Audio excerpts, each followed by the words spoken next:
초창기에는 이제 협업을 통해서 게임을 개발도 많이 했었고 여러 가지 프로젝트 진행을 해봤지만 결국에는 협업을 하는 것보다는 정식으로 지원을 요청하고 그들을 되고 있는 거예요? 세계적으로 빠르게 개발하는 게 훨씬 효율이 좋았다는 게 저희 세종으로 이야기했고요. 두 번째로는 어쨌든 게임을 만들려면은 이제 개발비라는 것이 좀 필요하게 되는데 이 개발비라는 것들을 좀 쉽게 그나마 얻을 수 있는 루트 중에 하나가 이제 각종 정부 지원 사업을 통해 개발비를 좀 확보를 해서 저는 필요를 했었습니다. 그리고 세 번째는 저도 초창기에는 이제 제가 만들고 싶은 게임 혹은 뭐 좋아하는 게임 이런 걸로 좀 만들었었는데 그런 것보다는 결국에 이제 회사로서 성장을 하려면 안정적인 수익을 확보하는 것이 굉장히 중요하기 때문에 시장 분석을 잘 해서 시장에서 수익을 낼 수 있는 게임을 만드는 쪽으로 생존 전략을 세웠고요. 그 다음에 아무리 시장에서 수익이 잘 나는 게임이다 하더라도 우리가 만들 수 있는 범위를 넘어가거나 또 우리가 잘 만들 수 있는 게임이 아니라면 결국 좋은 성과를 내기 어렵다는 결론을 내렸고요. 그래서 우리가 잘할 수 있게 만드는 그런 초점을 맞췄습니다. 다섯 번째는 이제 모바일 시장의 특징 중에 하나인데요. 모바일 시장은 사실 게임을 잘 만드는 것도 중요하지만 그 잘 만든 게임을 지표를 통해서 뭐 닌텐도를 올린다거나 여러 가지 어떤 유저들의 플레이감을 올린다거나 하는 등의 개선 작업을 꾸준히 하는 것이 정말 중요했습니다. 그런 지표 개선 작업을 통해 저희가 지금까지 살아남았다는 것을 지금부터 말씀을 드리려고 합니다. 일단 저희 회사에 대해서 간단히 설명드리자면 저희는 이제 2017년 설립된 회사고요. 이제 7년 된 회사고 현재 직원수는 한 7명 정도 됩니다. 그리고 회사는 지금 그로디지털 단지에 있고요. 지금 현재 모바일 게임 서비스 하고 있고 이제 올해부터 이제 PC 게임을 서비스하기 위한 준비를 하고 있습니다. 이 부분 마지막에 제가 설명드리겠습니다. 일단 제 소개를 간단히 먼저 하자면 저는 사실 게임을 정말 좋아하는 그냥 평범한 유저였어요. 그래서 게임 관련된 학과를 나온 것도 아니었고 게임 관련 학원을 다닌 것도 아니었고 그냥 게임을 정말 좋아했던 유저였는데 2008년에 PC 게임으로 아틀란티카라는 천재 게임이 시장에 나왔었는데 그때 이제 게임을 제가 해보고 너무 재밌었어요. 근데 이제 이때 출시 전에 약간 베타 테스트하는 단계였는데 여러 가지 버그나 문제점들이 좀 많이 보였길래 그 해당 게임 게시판에 글을 올리기 시작했죠. 그래서 이런 문제점을 개선해 주겠다라고 글을 올렸더니 그런 것들이 이제 패치를 통해서 이루어지고 그런 과정들이 정말 재밌었거든요. 그래서 계속 글을 올리다 보니까 한 달 정도 지나고 나서 해당 회사에서 연락이 온 거예요. 같이 게임 한번 만들어보자. 그래서 이제 그때 당시 이제 저 게임을 만들었던 회사가 이제 엔도우즈라는 회사였는데 엔도우즈라는 회사에 기획자로서 입사를 하게 됐고요. 그래서 기획자로서 이제 게임을 만들게 됐습니다. 그래서 아틀란티카라는 게임, 그 다음에 두 번째는 이제 삼국지를 푼다라는 이제 그때 당시에 PC랑 모바일을 동시에 서비스하는 국내 최초의 게임이었을 거예요. 그래서 삼국지를 소재로 이제 텍스트 방식으로 한 단을 이동해서 전략적으로 전투를 하는 현재 전략 게이트에 있었고요. 그러다가 이제 마지막으로 이제 홍리군단이라는 이제 당시에 모바일로 서비스했던 게임인데 레슨에서 서비스했던 게임이고요. 수익형 천재 RPG로 한 5년 정도 기획자로 일을 해서 출시를 해서 서비스까지 했습니다. 이때 당시 이 게임은 당시에 좀 유명했던 에이핑크나 벌스데이 같은 걸그룹을 모델로 썼고 실제로 게임 내 캐릭터로도 육성할 수 있게끔 했기 때문에 이게 좀 많이 이슈가 됐었던 게임이었습니다. 그래서 이렇게 세 가지 게임을 기획팀에서 몸을 담으면서 게임을 만들면서 이제 나도 이제 내가 만들고 싶은 게임 한번 만들어봐야겠다라는 생각을 갖게 됐고 그러다 보니까 이제 자연스럽게 창업에 대한 고민을 하게 됐습니다. 그 당시에는 이제 창업이라는 게 뭔지도 잘 몰랐고 어떻게 해야 창업할 수 있는지도 잘 몰랐던 상황이었고요. 그런 상황에서 이제 그때 당시에 이제 용사는 진행주의라는 이제 1인 인디 게임 게임이 있었어요. 이 게임을 이제 같은 팀의 팀원이 소개를 시켜주면서 이런 게임들도 이제 수익을 낼 수 있다. 인디 게임으로도 충분히 우리가 성공할 수 있다라는 자신감을 저한테 줬고 그래서 제가 이 게임을 좀 해봤는데 우리도 충분히 만들 수 있겠구나라는 생각을 해서 창업을 준비를 하게 되었고요.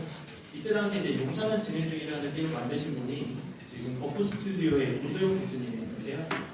이분이 이제 블로그에 자기가 쓴 글을 보면서 이쪽에 뭐 지표라든지 뭐 인텐션이라든지 수익 같은 거를 다 공개를 해주셨거든요. 이게 정말 크게 도움이 되고 나도 만약에 창업을 한다면 내가 만든 게임의 지표나 수익 같은 걸 공개해서 나중에 새로 창업하시는 분들에게 도움을 줘야겠다 이런 생각으로 창업을 결심을 했습니다. 그리고 이제 창업을 무턱대고 했는데요. 저 같은 경우는 일단 법인을 설립하고부터 이제 저는 게임을 만들기 시작했습니다. 근데 뭐 지금 아직 이제 창업을 준비 중이거나 하신 분들은 법인 설립은 수익 나기 전에 안 하시는 걸 추천드려요. 이건 수익이 나고 나서 하셔도 충분하시고요. 개인 사업적으로도 충분히 게임을 만드실 수 있으니 법인 설립은 좀 나중에 하시길 바라고. 어쨌든 저는 이제 아무 생각 없이 이제 창업을 하게 됐어요. 그냥 단순히 게임을 좀 만들어 보고 싶다라는 일념 하나에 창업을 해서 당시 이제 소고 사무실을 저렴하게 임대를 해서 월 50만 원 정도에 사무실 임대를 해서 회사분이 음식 들어갈 수 있는 창업을 시작했습니다. 그리고 어쨌든 게임을 만들려면 최소한의 뭐 식비라든지 운영비가 필요하기 때문에 당시에 기술을 기술을 받아서 활용을 하기 시작했고요. 회사 이름을 당시에 이제 인디조이라는 회사로 창업을 했는데 인디조이라는 회사 이름은 사실 인디라는 단어가 저는 되게 굉장히 와닿았었어요. 인디라는 단어가 너무 좋아서 회사 이름에 붙이게 되었고 조이라는 이름은 즐기다라는 뜻도 있지만 그때 당시에 저의 창업 멤버의 성의 앞자를 따서 조씨와 이씨의 이름을 합쳐서 인디조이라고 지었습니다.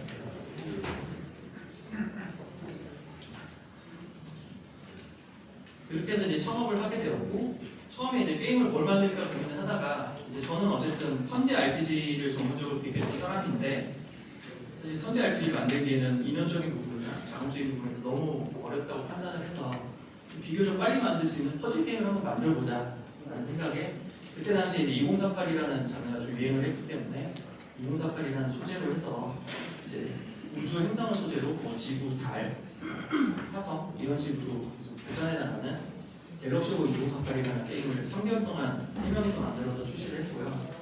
사실 이때만 해도 굉장히 자신감이 큰 상태여서 만들면은 뭐 인건비 정도는 그냥 벌겠지라는 생각으로 한 달에 3만 원 정도 수익은 나겠지 이런 생각으로 만들었는데 막상 출시하고 나니까 첫 달 수익이 한 30만 원 정도 발생을 했어요. 그것도 거의 다 대부분 광고비였고 이제 뭐 기념 결제나 이런 것들은 거의 없었죠. 왜냐면은 그런 것들에 대한 경험이 없다 보니까 그냥 재밌게만 게임 만들면 돈이 벌릴 거라고 좀 착각을 했었습니다.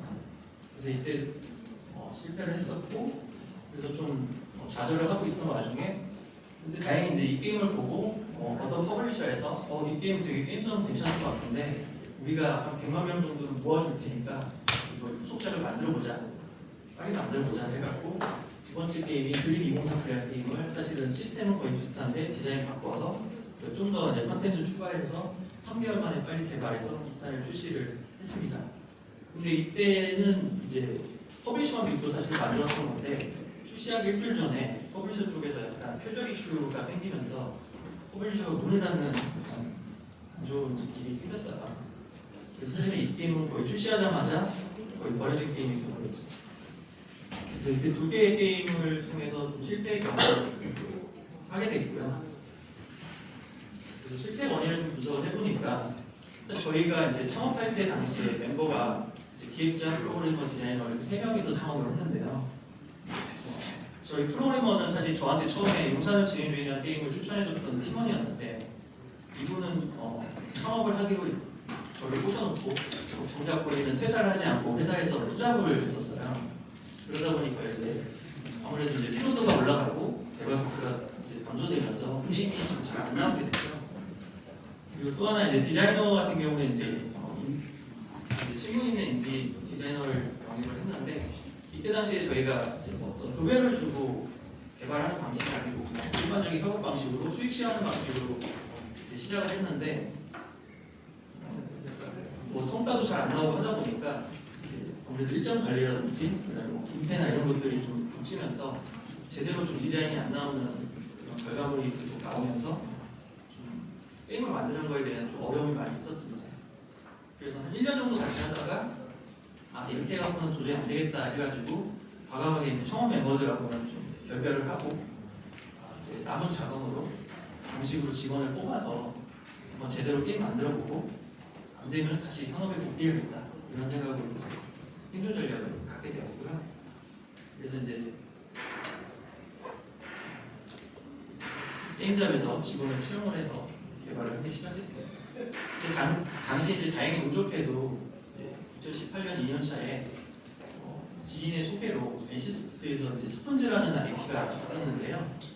이 스폰즈 IP를 이제 글로벌하게 좀 홍보하고 싶은 마음에 저희한테 좀 제안을 쳤어요. 개발비를 일부 지원을 해주고 수익 시어를 해줄 테니까 이제 HTML5로 개발을 해서 페이스북에 좀 출시를 하자 이렇게 제안을 해서 당시에 3천만 원이라는 큰 돈으로 저희가 개발 받아서 이 정도면 이제 2명 정도 인건비 5개월 정도는 충분히 되겠다는 생각에 게임을 만들게 됐습니다.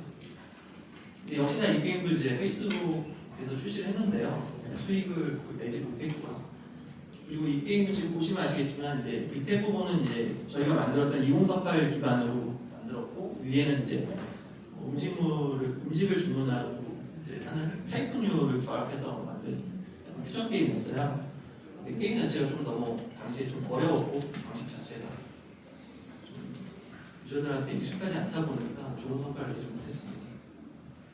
그리고 이거를 만들면서 동시에 이제 생각했던 게 어떻게든 추가 개발비가 확보되겠다는 생각에 당시 이제 게임 제작지원 사업에 지원을 해가지고 선정이 됐거든요. 그래서 당시 네이버 웹툰에서 이제 연재하고 있던 메리맨 IP로 이제 스폰즈 게임하고 유사하게 이제 빠르게 제작을 해서 출시를 하게 되었습니다. 여기까지 이제 4개의 게임을 만들었는데요. 4개의 게임을 다 만들었는데 여전히 이제 저희가 수익을 못 내는 상황이 있었고요. 그래서 스폰지 게임 같은 경우는 페이스북 유저 특성상 리텐션이 굉장히 낮다 보니까 지속적으로 어떤 성과를 수익을 내기 어려운 구조였구나. 그다음 윌리메이미 같은 경우는 이제 IPO 정도가 굉장히 높았지만 결국에는 게임성에 대한 비행 부족으로 수익까지 좀 실패를 했던 부분이 좀 컸습니다. 그래서 이때 이제 4개의 게임을 만들면서 제가 좀 느꼈던 부분이 이게 아무거나 그냥 빨리 만들어도 될 게 아니라 정말 시장에서 통할 만한 수익을 낼 수 있는 만한 게임을 만들어야겠다 그런 생각을 하게 되었고 그래서 이제 모바일 게임을 분석을 하기 시작했어요. 어떤 게임이 수익이 많이 나고 어떤 게임이 효과가 잘 나오는지 그리고 또 하나는 이제 우리가 잘할 수 있는 장르를 한번 해보자 그런 생각을 하게 되었는데요. 그래서 3년차에 이제 도전을 하게 된 게 당시 이제 워징 플레인이라고 비행기를 합치는 이제 합성 게임이 굉장히 유행이었었는데 이게 글로벌에서 한 5천만 다운로드 정도 나왔던 굉장히 스트칭 게임이었습니다. 근데 그 게임은 단순히 이제 약간 시뮬레이션이다 보니까 성장 요소가 좀 부족했고 지속적으로 플레이할 만한 요소가 부족해서 저 게임의 어떤 핵심 재미 요소를 기반으로 우리가 캐릭터를 합치는 게임을 한번 만들어보자 가지고 만들었던 게 이제 머지 브루즈라는 캐릭터 합성하는 RPG였고요. 방치형 게임이었죠, 정확히. 그래서 이때 당시 이제 4명이서 한 4개월 정도 빠르게 만들었어요. 그래서 사실 방치형 게임을 가장 캐주얼 게임이었습니다. 그래서 사실 저 스테이지밖에 없었거든요, 게임 자체가. 근데 출시를 했는데 첫 달에 한 2천만 원 정도 수익이 나왔어요. 그래서 굉장히 깜짝 놀랐고 그때 당시 저희가 4명이서 이제 게임을 만들었었는데 저희 4명 운영비에 첫 달에 한 50만 원 정도 수익이 나서 처음으로 이제 월 흑자가 났던 거죠. 그래서 그때 당시 기억으로 한 10만 원씩 성과급을 지급했던 기억이 좀 나네요. 하여튼 이때 처음으로 이제 제대로 수익이 나기 시작하면서 저희가 이제 수익화를 좀 하게 됐던 것 같아요. 그래서 이때 이 게임을 출시하고 나서 제가 이제 중요하게 생각했던 부분은 이 게임으로 수익을 내려면 이제 게임에 대한 어떤 지표, 특히 리텐션이 굉장히 중요하다는 걸 좀 알게 되었고 그거를 이제 매 주차별로 분석을 해서 매주 제 개인 페이스북 계정에 올렸었습니다. 1주차 때는 어느 정도 줄여나왔고 어떤 게 문제였고 이렇게 어떻게 개선했다, 그 지표가 어떻게 변했다 이런 거를 좀 10주 정도 했던 것 같아요. 뇌에도 이렇게 올렸고 그래서 출시 첫 주차에 이제 리텐션이 한 45% 정도 나왔었는데 10주차 정도에 이제 최대 52%까지 끌어올리면서 지표가 괜찮은 게임으로서 알려지게 되었죠. 그리고 제가 페이스북에 이걸 공유를 하다 보니까 퍼블리셔들이 이 지표를 보고 연락이 시작하면서 이제 퍼블리싱 계약을 하게 되었고 그래서 이 게임으로 제가 80만 다운로드 정도 달성을 해서 이제 회사로서 처음으로 제대로 된 수익을 내는 그런 게임이 되게 되었습니다.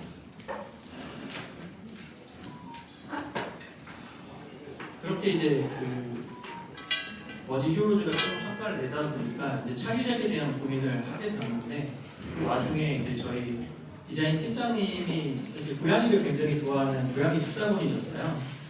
그러면서 고양이 게임 자기가 한번 만들어보고 싶다, 디자인해보고 싶다 해서 디자인해봐라 라고 얘기했더니 고양이를 디자인을 하셔가지고 게임을 만들게 됐는데 당시에 이제 아무래도 이런 류의 게임은 좀 여성향 게임이고 시뮬레이션 게임이다 보니까 제가 직접 기획을 하기에는 좀 어렵겠다는 판단이 들어서 이제 신입사원 3명을 뽑아가지고 약간 경험 삼아 한번 만들어보자 라는 생각으로 게임을 만들어지게 되었고요. 그래서 한 3명에서 6개월 정도 개발을 하게 되었습니다.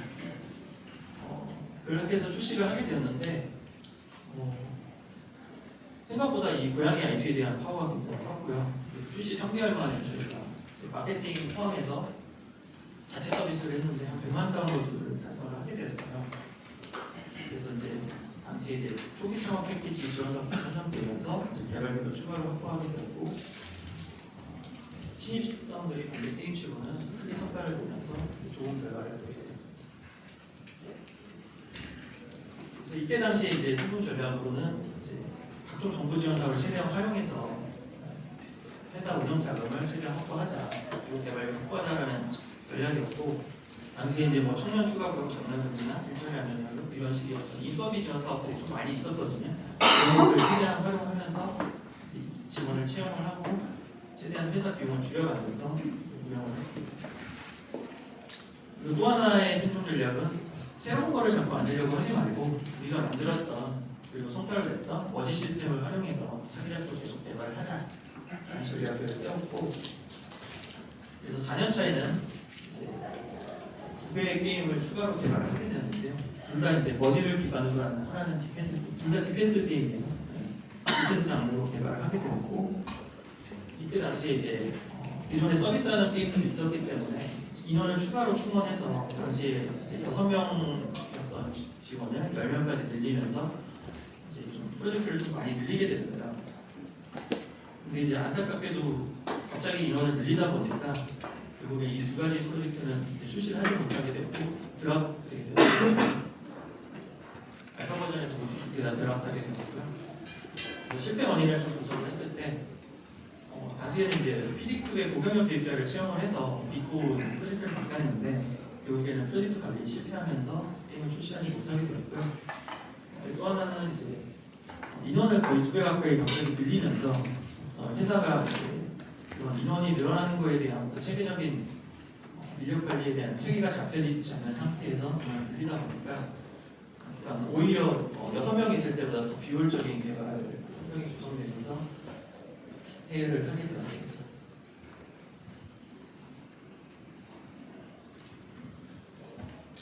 그래서 이때 한 6개월 정도 이렇게 개발을 하다가 빠르게 실패를 인정을 하고 생존 전략을 세웠던 게 인원 건축을 빨리 하자. 그래서 고용 비용을 좀 안 해갖고 일부 인원을 줄여서 3명 정도 줄여가지고 7명으로 축소를 시켰고요. 그리고 이제 어쨌든 어지 흐르즈로 어느 정도 성과를 냈고 계속 업데이트를 통해서 이제 컨텐츠를 추가했기 때문에 RPG 장르에 대한 기본적인 시스템이나 노하우가 좀 쌓였다라고 판단해서 이제 제가 이제 잘할 수 있는 현재 RPG 장르로 승부를 한번 보자 라는 생각에 전설의 군단이라는 게임을 만들게 되었고요. 이 게임은 이제 스테이지 방식으로 한판 한판 플레이하는 게임인데 이제 오른쪽에 보시면 이제 그리드라는 개념이 있어서 저 그리드에 따라 이제 저를 공격하는데 약간 반방시형 전략 게임이라고 보시면 되겠습니다. 이 게임을 이제 6명이서 6개월 정도 개발했던 것 같아요. 굉장히 빠르게 개발을 했고요. 그래서 이때 당시에 이제 이 게임을 출시해서 국내에 출시를 했는데 다행히 이제 초반 지표나 매출들이 괜찮게 나오면서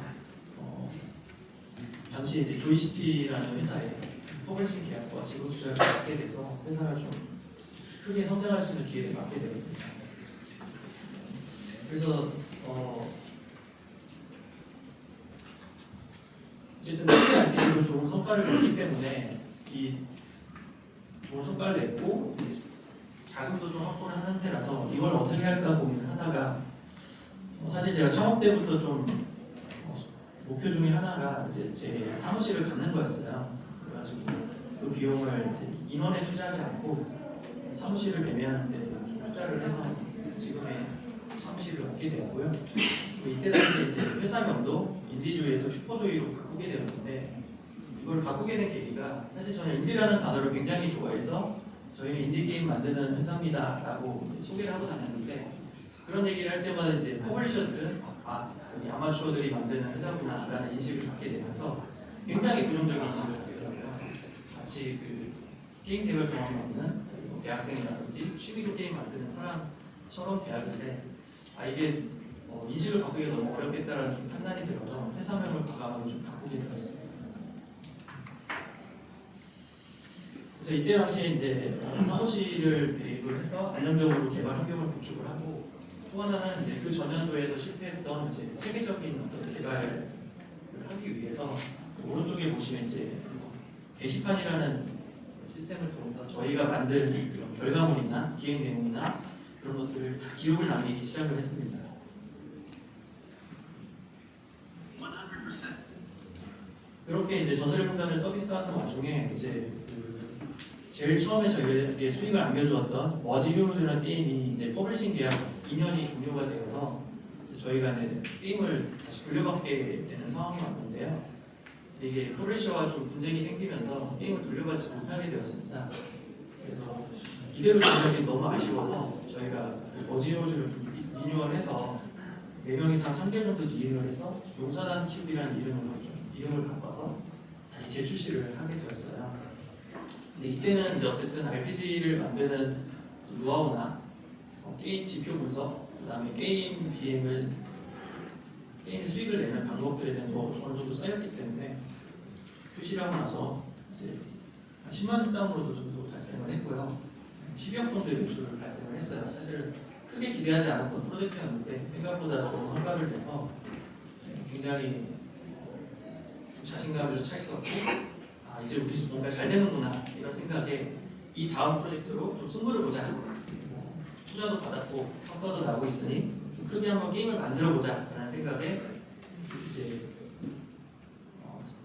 저희가 잘할 수 있는 좀 더 볼륨이 있고 좀 더 오랫동안 유저 플레이할 수 있는 게임 만들어 보자. 아니면 성장형 RPG 장르로 승부를 보자. 그리고 저희가 자체적으로 100만 다운로드 달성을 했었고 하니까 마케팅도 저희가 직접 하면서 진짜 제대로 된 회사로서 좀 성장해보자라는 생각을 세우게 되었고요. 그렇게 해서 만들게 된 게임이 이제 레전드 오브 킹덤이라고 작년 4월에 출시한 게임인데요. 이때 당시에 10명 정도 인원으로 이제 1년 2개월 정도 굉장히 길게 개발했어요. 사실 저희 회사의 전략 중에 하나가 무조건 6개월 안에 만들 수 있는 게임을 만들자였는데 이때 당시에는 이제 욕심을 내서 크게 만들었죠. 개발비도 가지고 있는 돈을 거의 다 쏟아붓다시피 해서 만들었고 굉장히 잘 될 거라는 확신에 빠져서 게임을 만들게 되었는데요. 이때 당시에 영지 같은 콘텐츠들도 있었고 길드나 공성전 같이 웬만한 다른 RPG에 있는 콘텐츠들은 다 합치한 채로 설계를 하게 되었어요.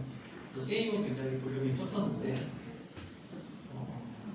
그 성과는 주지는 못했습니다. 그리고 마케팅 같은 경우도 기존에 이제 구글이나 이제 페이스북 마케팅 외에도 인플루언서를 활용한 마케팅을 한번 시도해보자 해서 좀 큰 규모에서 마케팅을 했고 이때 당시 마케팅 비용만 한 첫 달에 한 2억 정도를 썼던 것 같아요. 굉장히 크게 저희같이 작은 회사에서는 크게 생각했었죠. 결국에는 이 게임도 실패를 하게 되었는데 실패한 원인은 출시는 어떻게든 하긴 했어요. 개발 열심히 해서 출시를 했는데 문제는 출시하고 나서 업데이트를 해야 되는데 컨텐츠 볼륨이 너무 크다 보니까 그래서 업데이트를 하는 데 있어서 저희 내부 인력들이 이걸 감당할 수 있는 역량이 안 됐던 거예요. 저희 내부 인력들은 대부분 신입들이었고 혹은 RPG를 경험해보지 못한 분들이었기 때문에 이거를 더 좋은 콘텐츠로 계속 업데이트하면서 서비스하는 역량이 부족하다고 판단이 들었고 결국에는 이 게임을 계속 운영을 할 거냐에 대한 이슈에서 고민을 하다가 빠르게 의사결정을 해서 이 프로젝트를 포기하기로 했어요. 그래서 최소한의 업데이트만 진행을 하고 빠르게 다음 게임을 만들자라고 출시하고 한 2달 만에 의사결정을 했던 것 같아요. 너무 아까웠지만 개발비도 거의 가진 돈 다 쏟아부었고 어떻게 보면 굉장히 잘 될 거라고 작년에서 만든 게임이었는데 어떻게 보면 좀 크게 실패를 했기 때문에 빠르게 의사결정을 해서 다음 프로젝트로 가자. 또 하나 이때 느꼈던 게 사실 실패했던 원인 중에 하나가 사실은 제가 거의 이 게임의 메인 기획을 맡아서 했었는데 막상 출시할 때 되니까 이제 마케팅을 또 자체적으로 해야 되다 보니까 기획에 신경 쓸 여력이 안 됐어요. 마케팅 쪽에 신경 쓰다 보니까. 근데 이제 마케팅 쪽은 저도 이제 마케팅 전문가가 아니다 보니까 결국 공부를 해서 해야 되다 보니까 굉장히 효율적인 마케팅 집행을 하게 되었고 그러다 보니까 게임도 계속 서비스를 하기도 어려운 상황에서 마케팅도 제대로 안 되는 그런 악재가 겹치면서 어떻게 보면 이제 대표로서 판단을 좀 잘못했던 게 아니었나 이런 생각이 좀 들었습니다. 그래서 이때 이후로 제가 이제 결심을 한 게 마케팅은 절대 우리 하면 안 되겠다. 마케팅은 무조건 마케팅을 잘하는 퍼블리셔를 구입하자라고 마음을 먹게 되었고 그래서 이제 신작 2개를 이제 빠르게 만들기로 결정을 했는데 그냥 만들면 또 실패할 가능성이 높으니 우리가 할 수 있는 것 중에 가장 성공률이 높은 걸 만들자라고 해서 만들게 된 게임이 마구라군 용사단이라는 게임하고 신양이 키우기라는 2개의 게임이었습니다. 둘 다 이제 한 6개월 정도 개발을 해서 내부의 팀을 2개로 쪼개서 동시에 2개를 개발을 했고요. 6개월 정도 개발해서 작년 12월에 하나 런칭했고 하나는 2월달에 런칭을 했습니다. 2월에 런칭을 했고 요즘에 이제 퍼블리셔들 만나보신 분들은 아시겠지만 퍼블리싱 계약되기가 좀 굉장히 힘들거든요.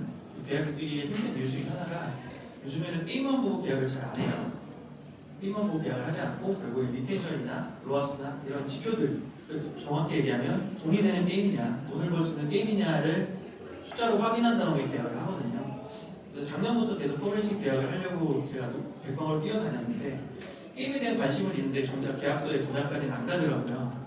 그래서 결정을 한 게 그러면 빠르게 출시해서 우리가 자체적으로 지표를 만들어서 퍼블리싱 계약을 하자라고 전략을 바꾸게 되었고 그래서 한국에 소프트 런칭을 해서 다행히 2개 다 퍼블리싱 계약을 하게 되었습니다. 지표가 좀 괜찮게 나와서 둘 다 퍼블리싱 하게 되었고 지금 이제 게임은 다 이관된 상태이고 글로벌 서비스를 준비하는 단계예요. 그래서 이 게임으로서 다시 이제 저희가 좀 생존할 수 있는 가능성을 좀 갖게 되었고요. 근데 현재 이 2개의 게임은 진행 중이기 때문에 올해 이제 글로벌에서 얼마나 성과를 내냐에 따라서 회사의 앞으로의 생존 가능성이 결정이 될 것 같습니다.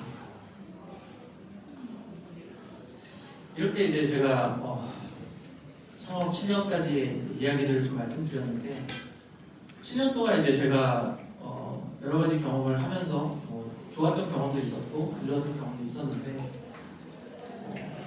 최근에 이제 모바일 시장을 계속 바라보면서 작년부터 좀 느꼈던 게 우리같이 작은 소규모 회사들은 앞으로 모바일 시장에서 살아남기가 굉장히 힘들겠다라는 좀 생각이 들었어요. 그 이유는 뭐냐면 이제는 단순히 게임만 잘 만들어갖고 절대 성공할 수 있는 시장이 아니라고 좀 생각이 들거든요. 왜냐면은 결국에는 게임으로서 모바일 시장에서 살아남으려면 성공하려면 수익을 내야 되는데 그 수익을 내려면 기본적으로 유저가 어느 정도 들어와줘야 되거든요. 근데 이제 돈을 써서 마케팅을 하지 않으면 유저가 들어오지 않는 시장이 되어버렸어요.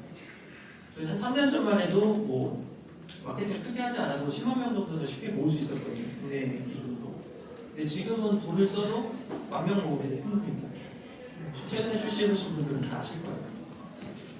그러다 보니까 이게 제대로 된 퍼블리셔와 같이 협업을 하는 게 아니라면 모바일 시장에서는 좀 살아남기가 굉장히 힘들겠다는 판단을 해서 올해부터는 좀 전략을 바꾼 게 모바일 시장 말고 PC 시장에 한번 도전을 해봐야겠다라는 생각을 하게 되었고,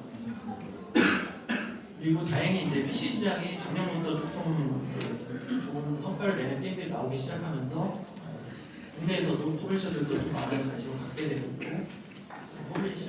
PC 게임에 대한 유저들의 인식도 점점 좋아지고 있다 보니까 좀 가능성이 있다고 판단이 들었고요. 그래서 마지막으로 제가 이제 모바일 시장하고 PC 시장을 좀 분석을 해봤어요. 이거는 좀 주관적인 내용이니까 조금 다른 의견이 있더라도 참고로 들어주시면 좋을 것 같고요. 일단 모바일 시장 규모가 코로나 때 이제 최고치를 찍었다가 2021년 이후에 2년 정도 지금 모바일 시장 규모가 줄어들고 있거든요. 그리고 이거는 코로나 특수가 좀 빠지고 모바일 시장의 어떤 타이트함 때문에 규모가 줄어드는 게 아니라는 생각이 좀 들고요. 반대로 PC 시장은 2015년 이후에 조금씩 계속 부상하면서 성장하는 형태를 좀 가지고 있고요.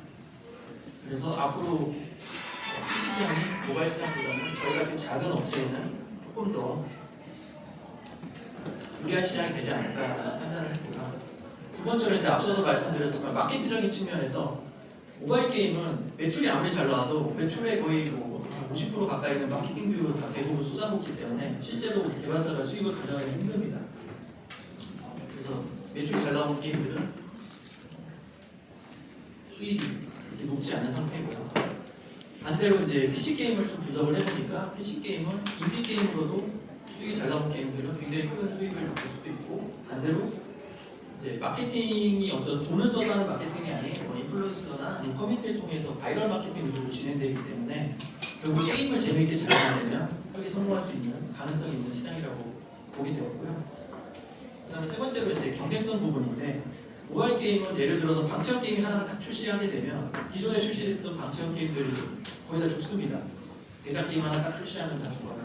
그 이유가 뭐냐면 결국 유저들을 서로 뺏어오는 경쟁형 구조 때문이거든요. 그렇기 때문에 가면 갈수록 경쟁이 심해질 거는 뻔할 거거든요. 그리고 그런데 비해서 반대로 PC 시장은 이게 경쟁 구조가 아니라 서로 상생하는 구조. 게임 하나가 잘 되면, 특정 장르 게임이 잘 되면 그 연관에서 노출이 되기 때문에 오히려 동종 장르들이 잘 되길 바라는 그런 현상이 일어나고, 실제로 그래서 프로기로 묶어서 판매하기도 합니다. 스팀 같은 경우는. 이런 부분에서 PC 시장이 좀 더 낫다고 판단하고 있고요. 그다음 네 번째로 이것도 되게 중요한 요소 중에 하나인데, 운영비 측면에서 모바일 시장은 출시하고 나면 끝이 아니라 그때부터 시작했거든요. 출시하고 나서 업데이트하는 데 들어가는 비용들이 어마어마하게 들어갑니다. 그렇기 때문에 이거를 대부분 감당 못해서 여기서 이제 포기하는 회사들이 많이 늘어나는데요. PC 쪽은 반대로 물론 PC도 업데이트를 꾸준히 해줘야겠지만 상대적으로 좀 모바일에 비해서 지속적으로 빠르게 업데이트하는 형태는 아니기 때문에 상대적으로 좀 여유가 있는 편이고요. 그리고 굳이 업데이트를 하지 않아도 계속 어느 정도 수익은 발생하는 구조로 하는 게 좀 더 매력적인 것 같습니다.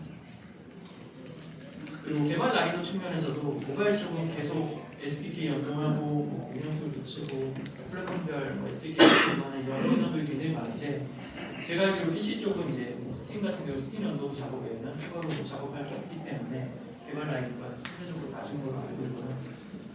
마지막으로 이제 개발자로서의 만족도가 확실히 다른 것 같습니다. 모바일 게임은 돈을 벌기 위해서 게임을 만든다, 그리고 돈을 벌기 위해서 지표를 만들어야 된다, 이런 쪽에 약간 빠지다 보니까 게임을 재밌게 만들자 측면보다는 어떻게든 돈을 벌자 이쪽이 강한데, PC 시장은 결국에 재밌는 게임을 만들어야 돈을 벌 수 있는 구조이기 때문에 재밌게 게임을 만들 수 있다는 점이 개발자로서 충분히 메리트 있는 시장이 아닌가 그런 생각입니다. 그래서 저희 2024년에 슈퍼조이 생존 전략은 PC 시장에서 소소한 게임을 좀 분석을 해서 벤치마킹을 하되 우리 게임 간의 새로운 재미를 만들자라는 거고요. 그다음에 중독성 있는 재미 요소로 바이럴 마케팅을 또 하자라는 게 저희 생존 전략입니다. 얘기하다 보니까 좀 30분 넘었는데요. 여기까지.